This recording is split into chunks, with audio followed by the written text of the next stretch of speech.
In this video, I'm going to be explaining why classes could be the reason why you are no longer losing body fat. So let's just get into some of the factors that could actually make classes stop you from losing body fat. So the first reason is simply because most people are massively overestimating how many calories they burn during these classes. In fact, most people massively overestimate how many calories they burn during any form of exercise. But generally speaking, when you are exercising, you're probably looking at anywhere from about 300 to 500 calories. Now, there are differences between, if you do HIIT training versus if you do cardio, or if you do HIIT training versus if you do weights. But the relative difference between doing one style of training versus doing another, because the total amount of calories that you burn during these exercises are small, that means the relative difference is also going to be pretty damn small. So on average, you're looking at about 20 to 25% more calories being burnt doing like HIIT training and doing these classes. So what that usually adds up to is 50 to 100, maybe at a push 150 calories if you're training like really fucking hard for a decent period of time. But 50 to 100 calories, generally speaking, is not a lot. And there's one really important factor that a lot of people don't take into account, and that's when they are doing these really intense workouts, they are doing that whilst they are trying to diet and trying to lose body fat. But what you have to take into account is when you are eating in a calorie deficit or dieting, your recovery capacity is limited compared to if you was eating at maintenance or in a surplus.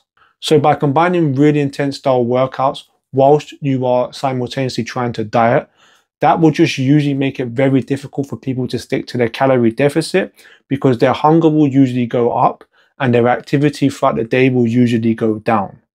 And as you can imagine, both of these things combined can make it very difficult for people to stick to their diet. So how should we approach our training instead? Well, you just want to be making sure that you're doing exercises that are not producing a really high amount of fatigue.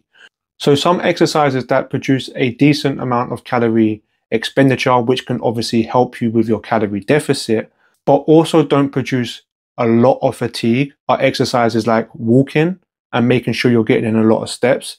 You can also do slow, steady state cardio, burns a decent amount of calories, but also, again, it doesn't really produce as much fatigue as these HIIT classes do.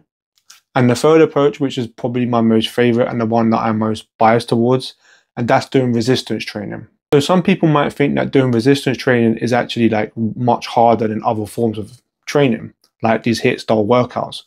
Most people who start doing resistance training, they complain that it's too easy. Like, honestly, it's probably the biggest complaint that I get when I write someone out a plan. They're like, it's too easy. And they say it's too easy because they've come from the fact that they've been doing loads of HIIT training. So resistance training, if you really think about it, it's really simple and easy to do, right? Because you're maybe doing that workout for 20, 30 seconds, and then you're chilling for like a minute to like 3-4 minutes.